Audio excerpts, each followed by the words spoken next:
Something massive is happening at Honda. Hey everybody, Walty Wanderers, buckle up and strap in. I got a hard-hitting pull-no punches, no sugarcoating it, no rainbows or sunshine. I'm just going to give it to you and give it to you straight. We got a good one to unpackage today as we blow the lid off yet another hot topic that's going to become absolutely scorching red hot. Buckle up and strap in. Hold on to your hats and glasses. We got a good one to unpackage today. Today we're going to talk about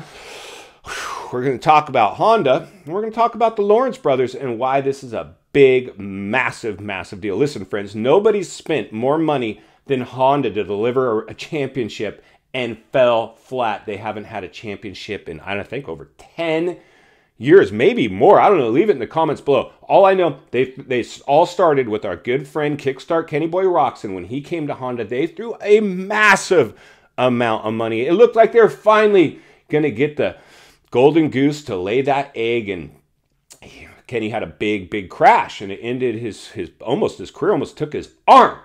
And then how did they repay Kenny? They kicked him to the curb when he said he wanted to race the Paris or World Supercross, which now is back with multiple more rounds, it appears, not going away so quietly. I believe there's some cracks and some fractures in our sport where other promoters are saying, hey, listen, they're flailing over here with this. They're reaching for straws. They're trying to create new playoff rounds of motocross and supercross. Big stuff going on, but nothing bigger what's going on right now at Honda. This is Honda's master plan now, and they're throwing even more money at it this time. Doing the same thing over, expecting a different result is, in fact, the definition of insanity. And this is insane, friends. This is their master plan, if I'm reading between the lines and looking between the cracks and exposing the things that other people either are clueless about or unwilling to talk about because they don't want to hurt feelings. Whew, insane, this industry. So cookie-cuttered, watered down. I was on Instagram, our account, Walty Wanderers, if you'd like to find us on Instagram, and bench race there. It's like, Walty, I'm sick of these industries, a bunch of snowflakes. Kenny Roxon, he's kickstarting his bike like a man. And I'm like, yeah, you're right. He actually is. And I hats off to Kenny, even claiming himself out as Kickstart Kenny now, going with the Ronnie Mac goon photo, doing it. Insanity, this stuff, man. But the realities are, with Kenny Boy, yeah, it's fine. I agree. But here's the thing. Everybody should be kicking their bike. If one guy's got to kick his bike, everybody should be kicking their bike. So Suzuki's making a massive roll of the dice to see if that Kickstart bike can win a championship or get in the conversation or save the comp, whatever. We'll blow the lid off of that one once A1 kicks off because it's a big question mark.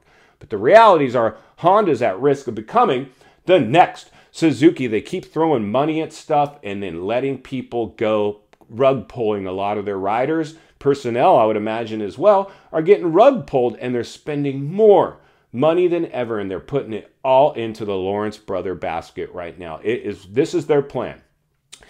Jet and Hunter Lawrence will be the dynamic duo. The brothers, they'll be great for marketing. We're going to have the best marketing campaign. Listen, results sell bikes. What wins on Sunday sells on Monday.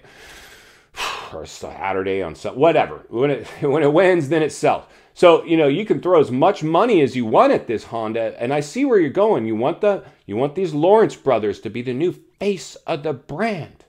We've talked about this. So where does that leave our good boy Chase Sexton, who's also given a lot of blood, sweat, and tears for this company, for this brand, for this manufacturer? Only manufacturer he's ridden for, I believe. Insanity, right? Insane. Gone. Bye, Chase. You're gone. It's all about the Lawrence brothers. So this is what Honda's going to do. They're going to have Jet go ahead and do a couple 450. It'll be great for the PR department. We're going to hype this one up. Listen, it could be a disaster. We saw what happened to Danger Boy when we pushed him into the 50 years of motocross celebration to do a couple nationals.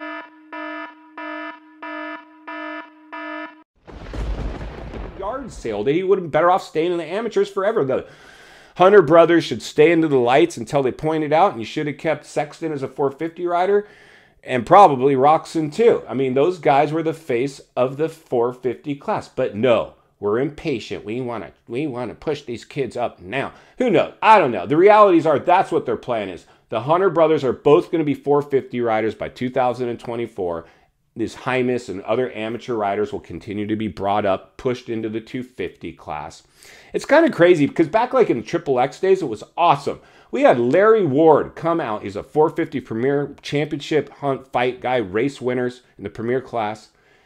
Step down to the 250s. It's always fun to see a rider step down into the 250s, right? Like a Vince Freeze, who was a 450 rider, came back, rode 250s, had a really good season. So I get it how these guys eventually have to get to the 450s, but as we read between the lines and look between the cracks, it's just as clear as day for me.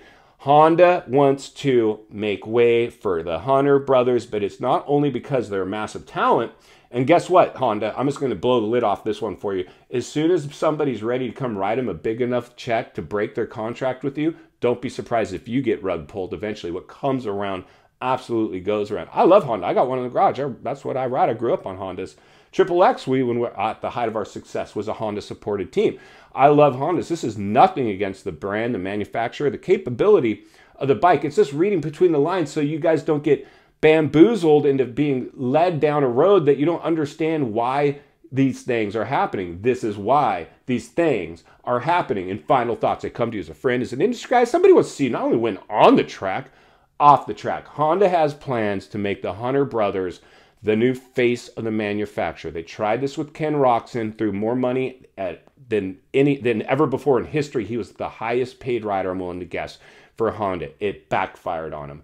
Anytime you get financial gain in front of the growth of the sport and just trying to nurture the sport, it's all about championship, win at any cost, write a check, borrow money. These things happen. It happened to Suzuki, and it's taken them a long time to dig their way out of the hole. They've got a big situation in front of them right now because they're taking a big chance on Kenny Boy Roczen. We don't know how big, how into it he is to try to go deliver that. It'll be an awesome story. There's going to be massive storylines unfolding this year in Supercross. Trust me on this one. This is going to be a historic season. Really glad I finally created a channel where I could blow the lid off a lot of these topics because there's a lot of politics at play and it's all financial gain. Unfortunately, because of the crisis, we're probably entering a recessionary downturn in the industry where a lot of these people overextended themselves paying for riders, teams, and marketing, and a lot of exposure going on that it could be just a lot of collapses. I think we're going to see some booms and busts in the industry. I'm going to be here to blow the lid off it every step of the way because it's not only what you need, it's in fact what you deserve. If you appreciate the content, I want to humbly ask you to give the video a like, subscribe to the channel, leave a comment below. I would love to hear from you. Social media link in the description if you'd like to contact me there. And if you enjoyed this video, I know you're going to love the next video, and there's an easy subscribe icon for your convenience. As always, thank you for your time. Don't go over the bars today. I'll see you on the next video.